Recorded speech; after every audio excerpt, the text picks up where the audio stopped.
আজকে 30তম পঞ্জিকা দিবস, কিন্তু এর মধ্যে এই অধিবেশন আহ্বান করা হয়নি। জনরায়কে সম্মান দিতে হবে, কিন্তু সেটা সাংবিধানিকভাবে দিতে হবে, আইনগতভাবে দিতে হবে। এখানে ইমোশনের কোনো জায়গা নেই। আবেগ বলে জুলাইকে খাটো করে দেখার কোনো সুযোগ নেই। বাংলাদেশের রাজনীতিতে এখন সবচেয়ে বড় প্রহসন এবং বেইমানির যে নাটকটি মঞ্চস্থ হচ্ছে তা আজ জাতীয় সংসদের ভেতরেই পুরোপুরি উন্মোচিত হয়ে গেছে।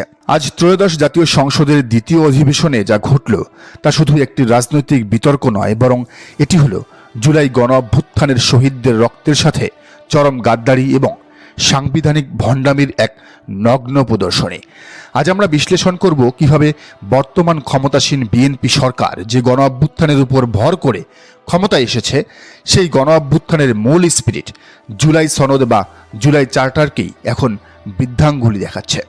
আর এর বিপরীতে সংসদে দাঁড়িয়ে বিরোধী দলীয় নেতা ডাক্তার শফিকুর রহমান কিভাবে তাদের এই সাংবিধানিক মারপ্যাচের মুখোশ টেনে ছিঁড়ে ফেললেন তা নিয়েই কথা বলবো আজকের ভিডিওতে। আজ সংসদের তারকা চিহ্নিত প্রশ্ন পর্বে বিরোধী দলীয় নেতা এবং জামায়াতে ইসলামীর আমির ডাক্তার শফিকুর রহমান ফ্লোর নিয়ে অত্যন্ত জনগুরুত্বপূর্ণ এবং মৌলিক একটি সত্য তুলে ধরেন। তিনি অত্যন্ত স্পষ্ট ভাষায় স্মরণ করিয়ে দেন যে জুলাই গণ অভ্যুত্থানের প্রেক্ষাপটেই এই সংসদ গঠিত হয়েছে। এই সংসদ কোনো স্বাভাবিক নির্বাচনী প্রক্রিয়ায় আসেনি। এটি কোনো সাধারণ কথা নয়, এটি হলো বর্তমান রাষ্ট্রের ভিত্তিমূল। ডাক্তার শফিকুর রহমান লজিক দিয়ে বলেন, যেহেতু এই সংসদ স্বাভাবিক নিয়মে আসেনি তাই জুলাই সনদ বাস্তবায়ন করতেই হবে। আর জুলাই সনদে অত্যন্ত স্পষ্টভাবে বলা আছে যে নির্বাচিত সংসদ সদস্যদের গণপরিষদের শপথ নিতেই হবে। কিন্তু ক্ষমতার মোহে অন্ধ হয়ে বিএনপি সরকার এখনো সেই শপথ নেয়নি। সেই শপথের মেয়াদ আজ শেষ হয়ে গেছে। সম্পন্ন করার কথা ছিল। এখন আমরা শফিকুর রহমান যখন লজিক দিয়ে বোঝাচ্ছিলেন যে একই দিনে দুটি ভোট অনুষ্ঠিত হয়েছে, একটি সংসদ নির্বাচন আরেকটি গণভোট, ঠিক তখনই স্পিকার তাকে মাঝ পথে থামিয়ে দেন।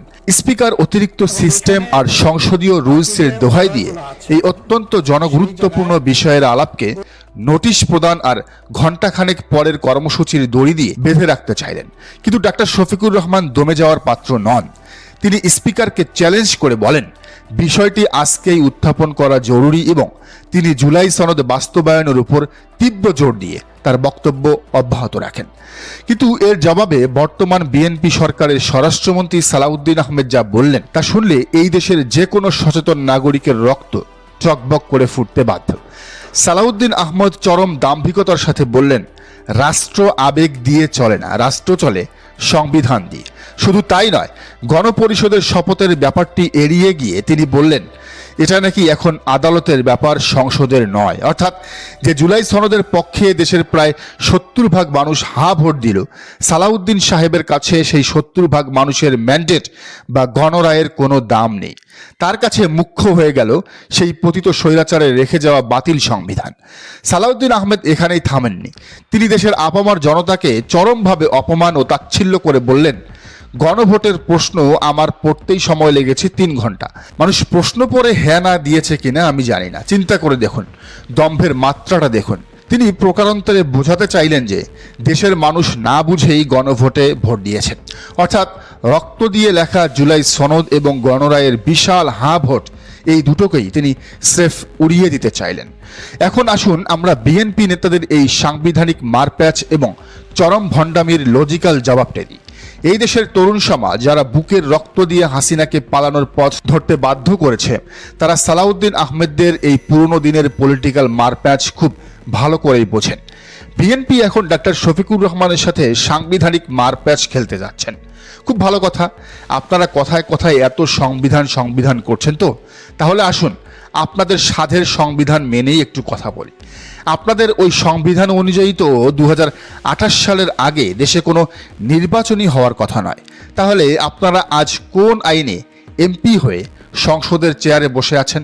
আপনারা কোন আইনের প্রধানমন্ত্রী, কোন আইনে স্বরাষ্ট্রমন্ত্রী? আপনাদের ওই সংবিধান অনুযায়ী তো খুনি শেখ হাসিনা এখনো বাংলাদেশের বৈধ প্রধানমন্ত্রী। আপনারা কি সেটা মানবেন? যদি পতিত সংবিধানই আপনাদের কাছে এত পবিত্র হয়ে থাকে, তবে 5 আগস্টের গণ অভ্যুত্থান, ডক্টর ইউনূসের অন্তর্বর্তীকালীন সরকার গঠন, 2026 সালের এই নির্বাচন, এগুলোর তো কোনোটারই সাংবিধানিক ভিত্তি নেই। সবচেয়ে চরম সত্যটা হলো বিএনপির সরকার এখন একটি বিশাল আইনি ও নৈতিক সব বিরোধিতার মধ্যে আটকে গেছে।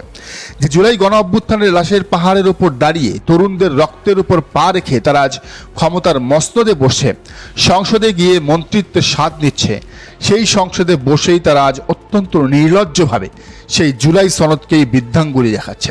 নিজেদের সুবিধা মতো যখন যেটা দরকার তখন সেটা ব্যবহার করাটাই কি তাদের রাজনীতি? নির্বাচনে জেতার জন্য জুলাই স্পিরিট দরকার, আর ক্ষমতায় বসে ক্ষমতা নিরঙ্কুশ করার জন্য দরকার শেখ হাসিনার রেখে যাওয়া সেই স্বৈরাচারী সংবিধান। তাই তো বিরোধী দলীয় নেতা ডাক্তার শফিকুর রহমান ঠিক এই জায়গাটিতেই আঘাত করেছেন এবং সরকারের এই ডাবল স্ট্যান্ডার্ড জাতির সামনে উন্মোচন করেছেন। তরুণ প্রজন্ম এবং সাধারণ মানুষ আজ সবই দেখছে, আয়নার মতো সব পরিষ্কার। তারা দেখছে কারা জুলাই সনদ বাস্তবায়ন চায় আর কারা শুধু পুরনো সিস্টেমের ফায়দা লুটতে চায়। জুলাই সনদকে পাশ কাটিয়ে আদালতের ঘাড়ে বন্দুক রেখে এই জনরায়কে যদি নস্যাৎ করার চেষ্টা করা হয় তবে তার পরিণতি বর্তমান সরকারের জন্যই বুমেরাং হতে বাধ্য।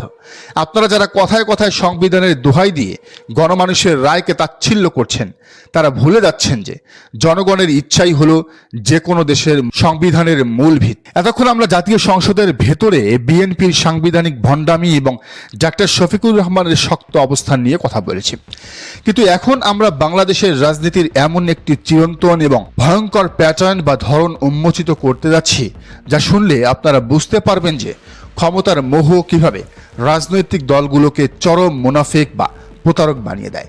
আপনারা একটু ইতিহাসের দিকে তাকান। যখনই কোনো শাসক স্বৈরাচারী হয়ে ওঠে বা জনগণের ম্যান্ডেটকে পাশ কাটিয়ে অবৈধ ক্ষমতা কুক্ষিগত করতে চায় তখনই তারা সবার আগে একটি নির্দিষ্ট কার্ড প্লে করে, আর তা হলো ধর্মের কার্ড বা বাংলাদেশে ইসলামের কার্ড। আপনাদের কি মনে আছে স্বৈরাচারী ইরশাদের কথা? যখন তার পায়ের তলার মাটি সরে যাচ্ছিল, জনগণের প্রবল রোষানলে তার ক্ষমতা টলটলায়মান, ঠিক তখন তিনি কি করেছিলেন? তিনি সংবিধানে রাষ্ট্রধর্ম ইসলাম এনে নিজের স্বৈরাচারী শাসনকে জায়েজ বা বৈধ করার এক নগ্ন চেষ্টা করেছিলেন। এরশাদের পর আসুন শেখ হাসিনার কথায়। 15 বছরের একটি ভয়াবহ এবং রক্তক্ষয়ী ফেসিবাদকে হালাল করার জন্য তিনি কি না করেছেন। তিনি মাথায় তসবি পট্টি বেঁধেছেন, নিজেকে কৌমি জননী সাজিয়েছেন, ওলামাদের বিশাল সমাবেশ করে নিজের চরম অগণতান্ত্রিক শাসনকে এক প্রকার ধর্মের মোড়কে ঢাকার চেষ্টা করেছিলেন এবং কৌমি জননী উপাধি নিয়েছিলেন। সারা দেশে মডেল মসজিদ করেছেন। আর আজ সেই 2026 সালে এসে আমরা কি দেখছি? সেই একই ভয়ঙ্কর প্যাটার্নের পুনরাবৃত্তি। বর্তমান বিএনপি সরকার ঠিক এরশাদ এবং শেখ হাসিনার পথ ধরেই হাঁটছে। তারা এখন হঠাৎ করে ইসলামের বিশাল প্রদর্শনী শুরু করেছে। সারা দেশে ইমাম মুয়াজ্জিনদের ভাতা দিচ্ছে, আলেমদের সম্মানের নামে বিশাল সব আয়োজন করছে। আর এসবের আড়ালে তারা অত্যন্ত সুকৌশলে কি করতে চাইছে জানেন? তারা এই ধর্মের কার্ড ব্যবহার করে জুলাই সনদ এবং 70% মানুষের দেওয়া গণভোটের রায়কে পুরোপুরি উল্টে দিতে চাইছে। মানে শেষ পর্যন্ত সব সরকারি ধর্মের কার্ড খেলে, কিন্তু দোষ হয় জামাতের। কি ভয়ঙ্কর মুনাফিকি দেখলেন তো? ঠিক এই চরম মুনাফিকি এবং ভবিষ্যৎ বেইমানিটার কথা বাংলাদেশ জামায়াতে ইসলামী অনেক আগে থেকেই বুঝতে পেরেছিল, কারণ তারা বিএনপির সাথে জোটে ছিল। তারা জানে বিএনপি কি জিনিস। এই কারণে ডাক্তার শফিকুর রহমানের নেতৃত্বাধীন জামায়াত নির্বাচনের আগে অত্যন্ত স্ট্রংলি দাবি জানিয়েছিল যে সবার আগে গণভোট হতেই হবে, জুলাই সনদকে আইনি ভিত্তি দিতে হবে এবং সেই সনদের আলোকেই জাতীয় নির্বাচন হতে হবে। কিন্তু তখন জামায়াতের এই দূরদর্শী কথা কেউ শোনেনি। কেবল হাসনাত আব্দুল্লাহ ছাড়া এখানে জামায়াতের পক্ষে কেউই থাকেনি। এমনকি তরুণদের দল যারা এখন জামায়াতে ইসলামীর সাথে জোট করেছে তারাও, এই এনসিপিও তখন চরম রাজনৈতিক অপরিপক্কতার পরিচয় দিয়েছিল। আগে নির্বাচন হোক, পরে গণভোট হলে আমাদের কোনো সমস্যা নেই।